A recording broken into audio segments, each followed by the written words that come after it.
waaw salaamaaleykum wa rahmatullah mbokk presse bi maa ngi leen di nuyu waa Bambilor yëpp di nuyu waa Sénégal di nuyu tout le monde. Ousseynou Gueye nga nekk responsable politique fi nga xamante ni mooy commune bu Bambilor tey presse locale bi ñoo yow ñëw fii nii ngir waxtaan ak yow ci lu ñeel actualité politique fi nga xamante ni mooy commune bu Bambilor fan yi ñu nekk nag ñu gis benn acte boo xamante ni benn responsable politique di Omar Gueye Junior mu déclaré candidature am ci élection locale yi ñu dëgmal yu ñu war a amal ñaar fukki fan ak ñett ci weeru janvier atum 2022. En tant que responsable politique naka nga gisee li nga xamante ni moom la ak acte bu Omar Gueye Junior def fan yu ñu weesu fépp foo xamante ni otoxo mu nga fa mu jóor fa ay camion suuf école yi tamit niki noonu. Merci Lassana loolu pour ma wax si sax dafay c'est bien ma wax si nous sommes 5 octobre 2021 depuis élection 2014 ba léegi lan nga mës a dégg ñu ne la Omar Gueye Junior def na ko surtout yéen journalistes yi donc comment se fait-il que ñu xaar ba maintenant nga ne ñëw da ngay fàtt nawet bi daaw moo gënoon metti mais boo ko xoolee par rapport ak inondation yi am Bambilor man de sax le maire Ndiagne Diop maa ngi koy nuyu au passage li muy doxalee par rapport ak inondation yi à chaque fois bu amee gisuma benn responsable bu koy def quelqu'un koo xamante ni yow tout le temps tu es fii inondé fi ñuy manqué ndox yi tout ça jusqu'à 4 heures à 5 heures du matin nga dem ñibbi man de defuma ko man dinaa toog bay minuit parfois après ma dem ñibbi mais moom day toog bay 5 heures du matin nga ne ko mu ne la maa ngi woon démb si affaire mbënd bi waaw est-ce que mus ngeen gis Omar Gueye Junior mu àndandoo ak équipe municipale bi comme ni nga yeneen conseil di defee ñëw si bi muy ànd ak maire ñëw di ànd par rapport ak loolu mus ngeen ko gis non donc bu ñu toogee ba aujourd'hui ñuy def yenn yi parce que élection yi mi ngi bëgg a ñëw ne da nga bëgg ne candidat nga mais pour man c'est de la tricherie. Rien d'autre. mais moom nee na dafa ñëw fii ni ñoo wër askan bi ñoo ko joytu ne problème la jafe-jafe la bu ñuy dund loolu moo tax mu ñëw au secours. non tricherie la xam nga tey boo xoolee talib yi am na yoo xamante ni bëgguma si dugg mais bu fekkee tali dañ koy defar mu nekk en construction kenn defagul réception bi laajal ku la neex demal Ageroute nga laaj leen laajal képp ku yore entreprise lépp loo xamante ni amagul réception ba tey yow nekkagul sax moomeelu ñañ koy defaral da nga entreprise bi moo jël responsabilité moom moo ko moom donc yow bu fekkee da nga ñëw nga fekke dara mais maire bi mënoon na ko defar mais préfet mënoon na ko defar keneen mënoon na ko defar pourquoi Ageroute ñëwul defar ko mais parce que amuñu droit defar ko entreprise bi nga xamante ne moo gagné marché bi di defar ab tali am na problème mais dañu ko war a bàyyi ba mu def ay constat ba pare ñu soog a defar mais ñëpp laaj nañ man laajte naa j'ai demandé à l'Ageroute demandé naa keneen ak keneen mais dañuy bu leen laal tali bi. mais moom nee na tali bi ni mu mel tey gis nga ni mu mel nit ñi sax ils ont des problèmes pour jàll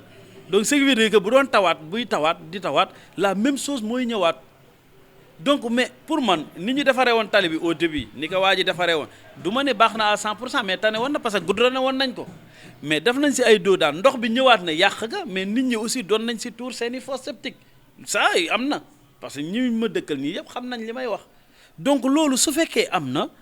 pour man dañu waroon bàyyi le soin ñu ne nañu bàyyi ba entreprise bi dafi constat ba pare keneen kuy defar nga ñëw defar sinon booy defar mais boo nekkee si dëkk aussi dëkk dafa am kilifa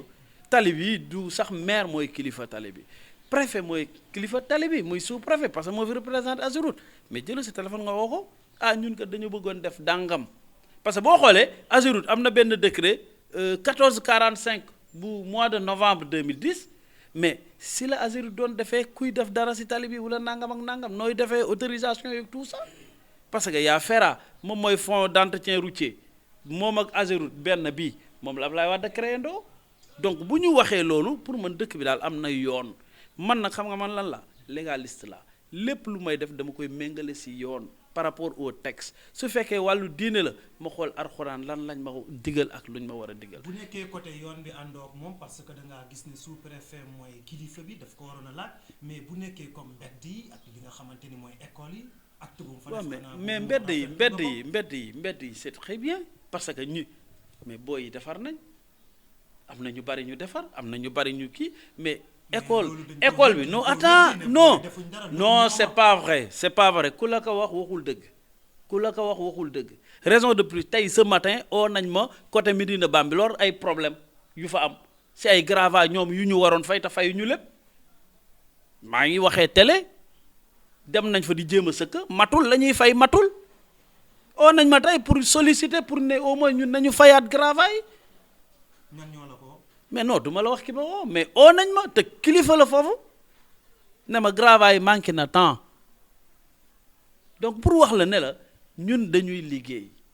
liggéey nag soo koy def nit ki ñëw am volonté di liggéey si koñ wala muy liggéey faneen def ma ko ku mën dëkk baa ngi noonu ku mën na defar man loolu laay wax toujours parce que école dañu ko manque ba mu set wicc pourtant amoon nañu defoon ay vidéo naan ndox maa nga fa mais école boo manqué le lendemain bi da ngay ñëwaat ndox nekk fa la mairie avec la sous-préfecture ñoom ñoo dajaloo jël ay hydrocureurs manque ka ba mu jeex ñoom pourquoi bi nit ñi di wax ndox bi pourquoi demuñu manque ko pourquoi finition la te mais ndox bi génnaat na ndox bi dafay génnaat tout le temps donc à chaque fois école boobu ni mu mel Bambilor daal je dis que assainissement mooy régler le problème des inondations au niveau de Bambilor man dem naa si ay réunions yu bari au niveau de la gouvernance yoo xamante ni projet 2 bi dañuy ne Bambilor bokk na si éligible na ak plan d'aménagement territoire yi gouvernement bi di def boole na si Bambilor parce que suñ ko defulee Bambilor dafay nekk Kër Massar bis te loolu tout le monde le sait donc nañu ñaan yàlla pour man projet yooyu ñëw de telle sorte que affaire inondation dañ koy fàtte loolu daal lay wax keneen nag dëkk bi ku mën na defar élection ñëw nag ñuy defar toog nga 6 ans defaroo kon suñ koy gañee dootul defar donc bu dee loolu rek la amul benn problème donc voilà man jàngat boobu laa si am ay critiquer yenn yi parce que xam nga bu fekkee dañuy wax kenn ku nekk da nga koy wax ak jikkoom mais man mënuma comprendre bu fekkee da nga wax man waxuma waxu njañ par exemple su fekkoon moo war a defar tali bi njañ dina ko defar mais njañ le maire tali bi ñëpp xam nañ ni amul compétence su defar ko mais tali bi gouvernement moo koy defar waaw mais gouvernement bi bu koy defar entreprise bi koy defar pareegul trottoir yi sax pareegul waaw mais yàqu na mais nañu bàyyi entreprise bi lu sooy mu defar ko man loolu laa wax te loolu selon les textes loolu moom moo mën a ne parce que yow képp kuy liggéey fenn te pareeguloo yow imaginer tey yéen a ngi def reportage waaye yow sa reportage pareewul rek ngeen jékki-jékki rek gis ko si mbedd bi lan ngay wax da nga naan si yéen quelqu'un a fuité loolu ngeen di wax non alors que pareegoo leen peut-être pareegoo montage wala nangam ak nangam c'est comme presse bi yëpp noonu la ñuy fonctionner donc pour man daal liggéey boo gis nit di ko def te pareegul bàyyi lag le soin à l'entrepreneur moom mu yeggali wala mu def constant parce que képp kuy liggéey aussi am ngay assurance am ngay fonds de garantie yoo xam te ne da nga koy garantie pour li ngay liggéey bu amee yàqu-yàqu mais loolu ñu def dafay xañ kooku loolu donc loolu daal vraiment man damay oo ñëpp nit ñi ni ñu ubbi seeni xel ubbi seen kii tey xool di xam exactement lan la ñuy def bi mu ko bàyyee moom si boppam mu jàppaat beneen jour muy tombeek meeting boobu mais si diggante bi ñëpp xam nañ ni bu ñuy waree dem élection mais il faut que ñun ñëpp ñu waxtaan parce que bu nit ñi di wax ne woy Bambilor bari nay candidat mais autour de l'honorable député maire mais ay potentiel maire rek ñoo nekk ak moom ku nekk amul ku mu nekkul ak Ndiagne Diop ku mënul nekk maire donc boo ko xoolee benn multitude de candidature moo nekk si biir waa mais ñun xam nañ ni moom mooy coordonnateur de l'APR au niveau de la zone ñun aussi nous sommes tous du Benno Bokk Yaakaar waa mais kon na ñëpp dajaloo cadre yi dajaloo waa COJER dajaloo les imams dajaloo ñëpp dajaloo ñu daal di ko jël mu am benn au moins benn kii solennel ñu ne moom mooy sunu candidat doy nañu pour que vraiment mooy nekk capitaine pour élection yi nga xamante ni sa lañ jëm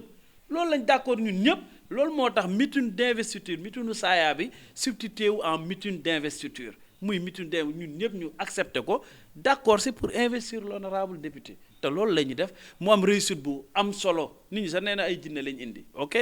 ñenn ñi sax nee na dañu àbbi nit. yow ni mooy circuler ci réseaux sociaux yi nee na jour bu ñuy nekk di investir honorable député amul benn responsable bu fa nekkoon bu mooy ki nga xamante ni mooy ministre conseiller di Ismaïla Madior Fall. Ministre d'État Ismaïla Madior dama koy remercier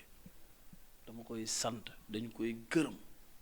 parce que ñëw na non attends du moom rek mais y avait mais non mais y avait d'autres kilifa comme kan le maire de Pikine mu nga fa woon Timbo ñëwoon na y a d'autres maires y a eu des députés am na ñu jógee présidence ñu ñëw mais Ismaïla Madior rek doy na soxlawuñu mais ñeneen ñi bu ñu ñëwulee c'est leur problème pourquoi moom mu waxee noonu naan Ismaïla Madior dem sa banaan ay ministre conseiller Ismaïla Madior c'est un ministre d'État c'est un ministre d'État. non bu waxee loolu. non xam nga man bëgguma di dugg ci ay problème mu comme département bi li fiy xewu la leneen ñun mësuñu bañal Omar Gueye coordonnateur u département mësuñu ko bañal mais aussi na nit ñi nangu tamit ñun li ñu doon au niveau de la zone mais moom peut-être dafa échoué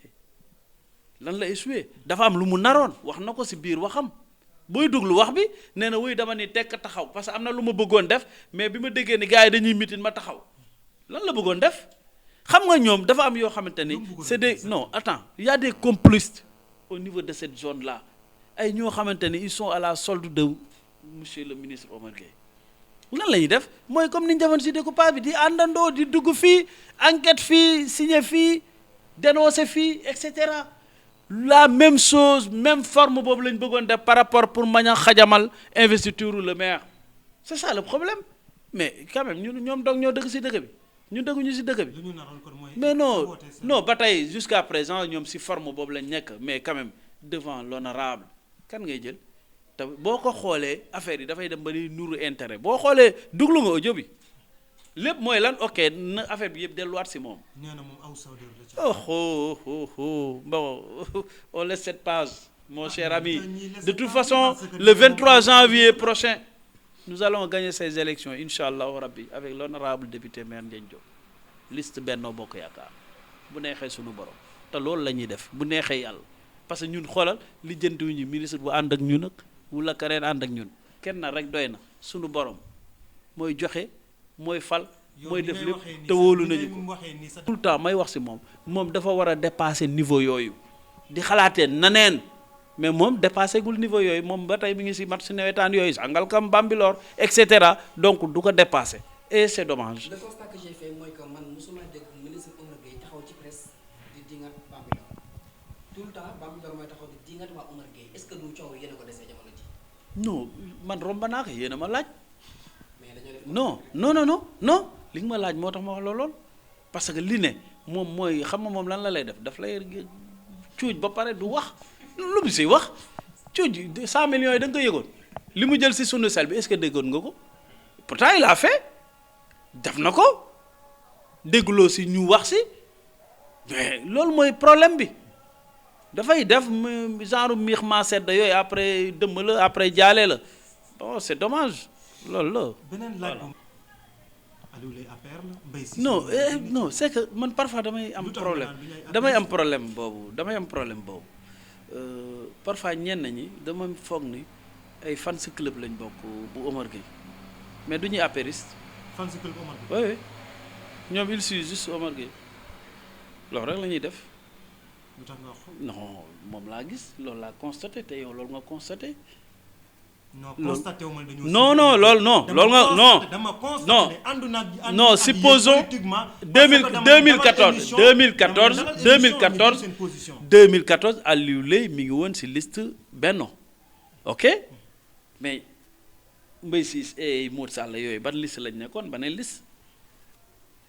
waaw léegi nañ xaar élection yaa ngi ñëw ñun daal xoolal ñu ngi woo ñëpp. honorable daal mooy suñu candidat képp ku nangoo ñëw ranger wu derrière amul benn problème la porte est grandement ouverte quant à ku ñuy def ci liste man sax wóoruma ndax dinaa nekk ci liste yi loolu c'est le destin après parce que man nga yore big bi rek di bind quoi naan nii sax mën na la sax yow investir voilà. benn question la am par rapport ak élection yi ñu jëm. waay daaw wala élection yi passé 2014 yow candidat nga woon yaa yoroon fas bi ñëpp xamee nañ la ci woon. fas bi waaw après ñu wax la on accélère. waaw ok. lan ngay justifier sa absence wala sa ñàkk a doon candidat ñi nga xamante ne àndoon nga ak ñoom 2014 ak aussi lan moo waral ren yow bëggoo bokk ci candidat yi nga ñëw pour bootu ci ginnaaw Ndiagne Diop xanaa nga am xew ci diggante bi. non merci ci question boobu 2014 man dama jógee Paris 2012 laa ñibbisi 2014 fekk ma nekk ci benn institution di liggéey au niveau des chambres africaines Union africaine moo ñu nekkoon suñu kilifa ci niñ koy waxee am yoo xamante ne mënu woon dugg ci ay affaire politique nationale ak des trucs comme ça mënu ma ci woon dugg loolu moo taxoon jamono boobu boo xoolee bariwuma woon sax lu may génne dama doon am même campagne électorale bi ngay wax bariwuma woon sax lu may dem ci presse bi di wax ok 2014 c'était benn système la woon aussi pour xam exactement dama fi nekkoon doon politique jóge naa fi ñëw naa j'ai perdu mes repères fekk naa fi ñeneen ñuy politique il fallait ma ñëw imposer jéem a wane xoolaat ba xam fan laa toll donc loolu rek la woon josé pour xool exactement est-ce que man li ma fi bàyyi woon ba tey mi ngi fi mais bi ma ñëwee xam naa ni la ma fi bàyyi woon nekk ko fi nit ñi soppi ko am na changement am na donc maintenant il faut avoir le pouvoir pour faire de la politique tout ça yooyu yëpp remarqué naa ko waaw mais aujourd'hui dafa am leneen lu ci jaar en 2019 ma nekk responsable en tant qu'expert en informatique di gérer résultat président de la République directement au niveau national waaw mais mën naa dem ba tollu foofu